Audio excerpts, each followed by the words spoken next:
اب اس کیفیت کو ناپنے والا بھی نہیں، اس منظر کو حضور کے علاوہ کوئی دیکھنے والا بھی نہیں ہے، تو بیان کون کرے؟ سراغ عینو متا کہاں تھا، نشان کیف الہ کہاں تھا، نہ کوئی راہی نہ کوئی ساتھی، نہ سنگ منزل نہ مرحلے تھے، وہی ہے اول وہی ہے آخر، وہی ہے ظاہر وہی ہے باطن، اسی کے جلوے اسی سے ملنے، اسی سے اس کی طرف گئے تھے۔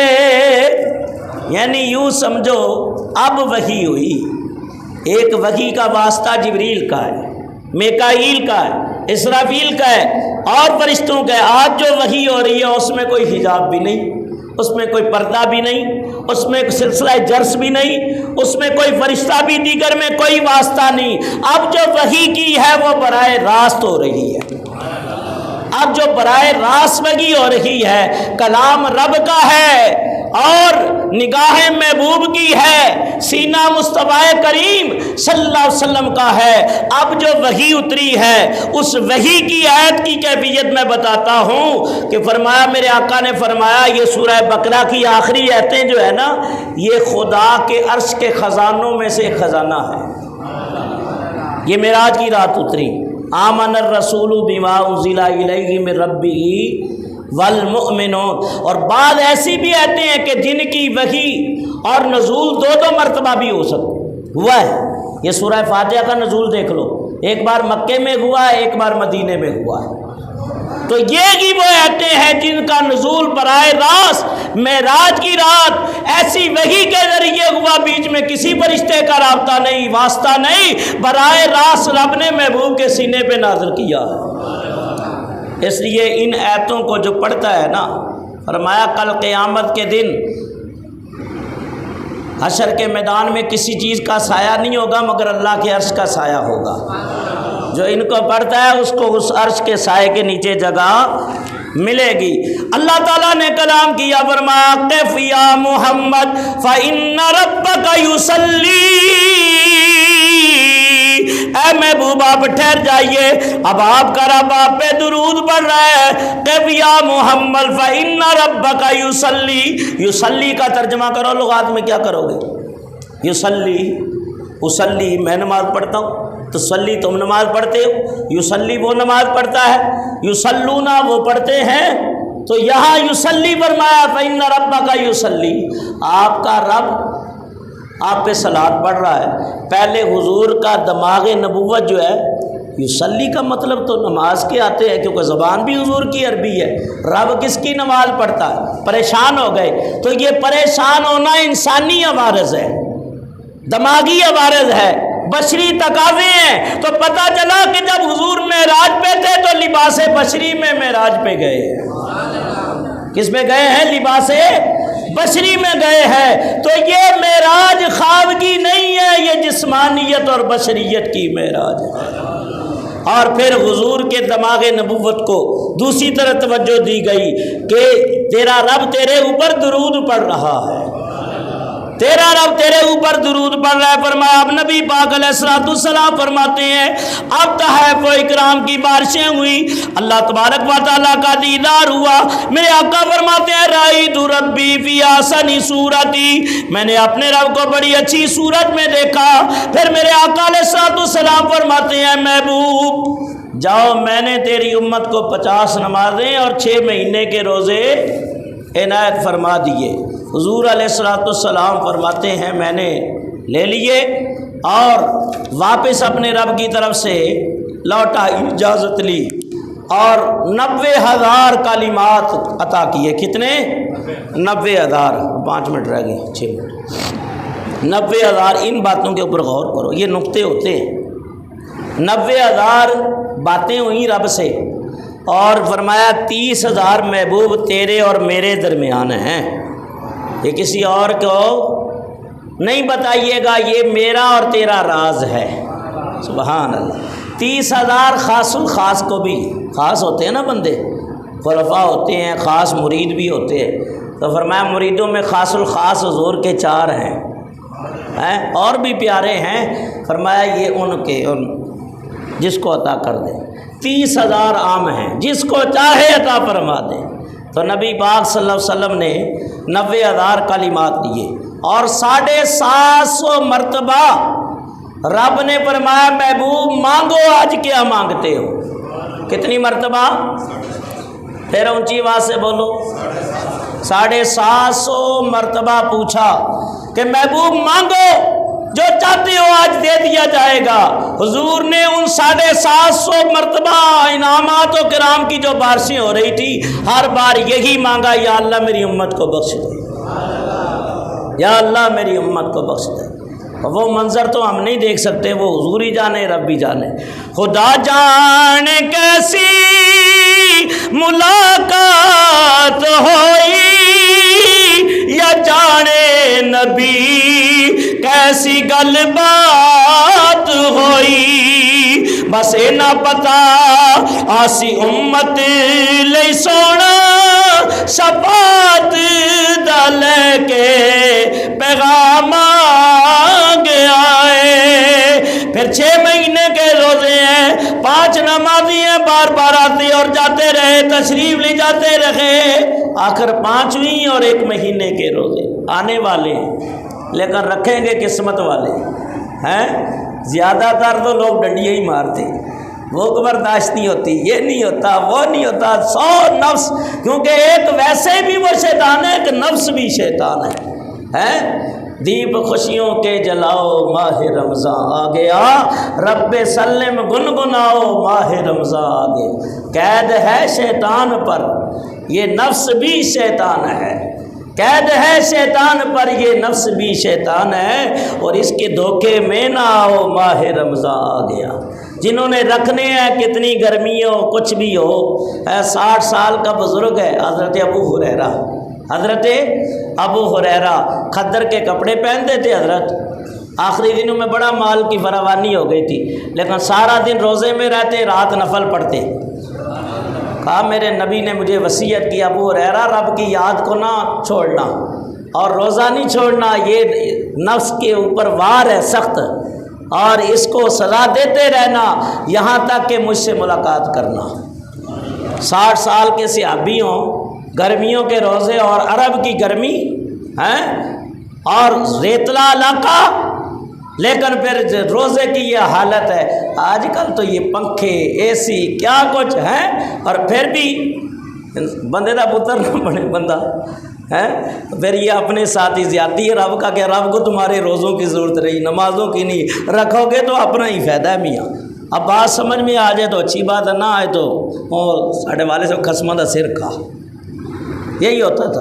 فرمایا نبی پاک علیہ السلام فرماتے ہیں بار بار آتے رہے، کلیم اللہ علیہ السلام کہنے لگے حضور میں بھی امت پہ آزما چکا، وہ نمازیں نہیں پڑھتی ہے، آپ ایک بار اور جائیں۔ حضور نے فرمایا اے کلیم اللہ اب مجھے جاتے شرم آتی ہے۔ ادھر سے بھی رحمت کی آواز آئی، محبوب فکر نہ کر، شاید دل میں آ رہا ہو کہ یہ 50 سے 5 رہ گئی۔ فرمایا نہیں، جب 5 ہی پڑھ لیں رحمت کا نقطہ لگا کے 50 کا ثواب دے دوں گا۔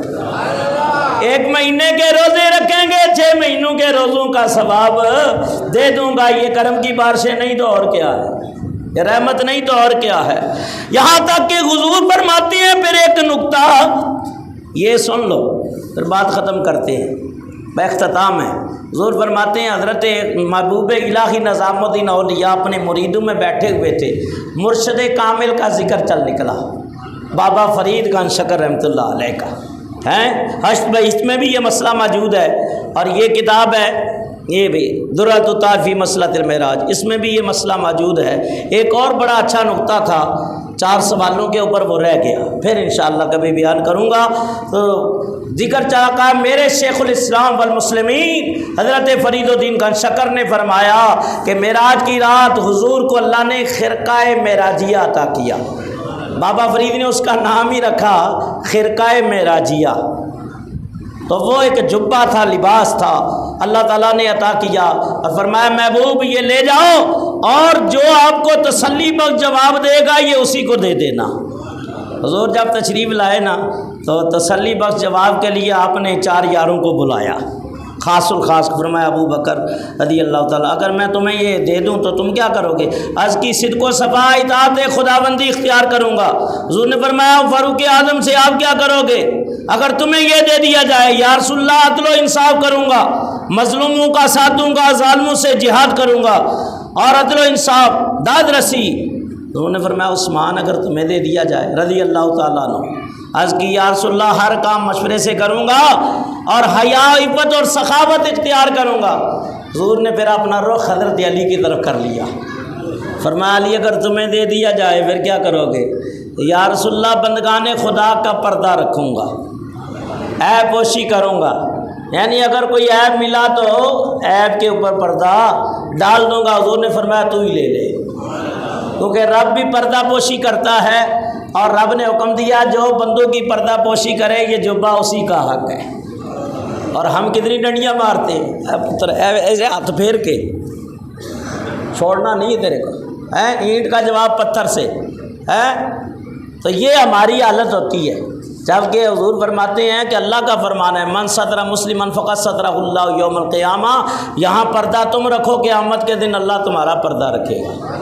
حضور نے یہ بات سمجھ لو، یہ نقطہ ہے، اور اس ایک کے اوپر بھی عمل کر لیا نا تو اللہ تعالیٰ پتہ بھی نہیں چلنا دے گا، نامہ اعمال بھی تل جائیں گے، کیونکہ حضور کا فکر تھی یا اللہ ان کے نامہ اعمال تلیں گے، رسوا ہو جائیں گے۔ فرمایا محبوب ہم آپ کی امت کا پردہ آپ سے بھی رکھ دیں گے، فکر نہ کرو، جو پردہ رکھے گا پتہ بھی نہیں چلنا۔ 50,000 سال کا دن ہے، اس کا تو ایسا معاملہ ہو جائے گا جیسے 4 رکعت نماز پڑھنے میں یا بکری کا دودھ نکالنے میں ٹائم لگتا ہے۔ فرمایا ایسے بندہ مومن کا حساب ہو کے جنت میں ڈال دیا جائے گا۔ یہ بھی کرم ہوتے ہیں۔ تو نبی پاک صلی اللہ علیہ وسلم واپس تشریف لے آئے اور مختلف طبقات کو دیکھا۔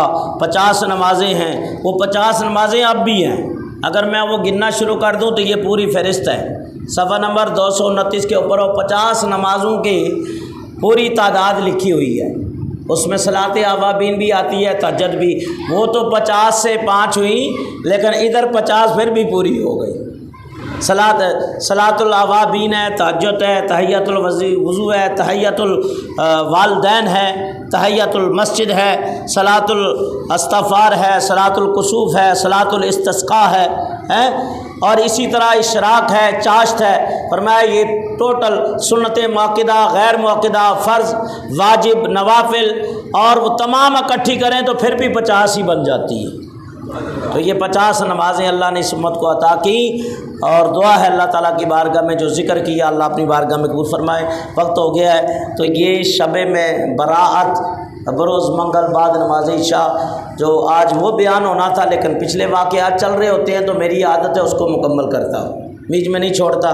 تو شب برات کا بیان انشاءاللہ بروز منگل بعد نماز عشاء، رات جاگنے کی ہے، اور نامہ اعمال تقسیم ہوتے ہیں۔ اس سال کس کو جتنی روزی دینی ہے، کسی کو موت دینی ہے، کسی کا دنیا میں زندگی ہے اس نے آنا ہے، بیماروں کو شفا ملنی ہے، جہنم سے آزادی ہونی ہے، یہ سارے احکام 15ویں شعبان کی رات تقسیم کیے جاتے ہیں، اور نبی پاک نے اس کو جاگ کے گزارا۔ حضور فرماتے ہیں جبریل آئے کہ یا رسول اللہ ذرا آسمانوں کی طرف دیکھیے تو 300 رحمتوں کے دروازے کھلے ہوئے تھے۔ آپ نے جنت البقیع میں جا کے سر سجدے میں ڈال کے امت کے لیے دعا کی ہے اور مغفرت کی۔ فرمایا یہ جاگنے کی رات ہے، دن میں روزہ رکھے، رات کو عبادت کرے، اور مغرب کے بعد 6 نوافل ادا کیے جائیں گے، درازی عمر کے لیے، رزق کے لیے، ناگہانی آفات و بلیات سے بچنے کے لیے ہر 2 نفل بعد سورہ یاسین کی تلاوت ہوگی، دعائے نصف شعبان المعظم پڑھی جائے گی، اور دیگر معاملات ہیں دن میں اگر ہو سکے۔ یہ فرض واجب نہیں ہے، نہ سنت موقدہ ہے، اچھا عمل ہے، بزرگوں نے بتایا ہے کہ 7 بیری کے پتے لے کے غسل کیا جائے تو پورا سال جادو سے محفوظ رہتا ہے۔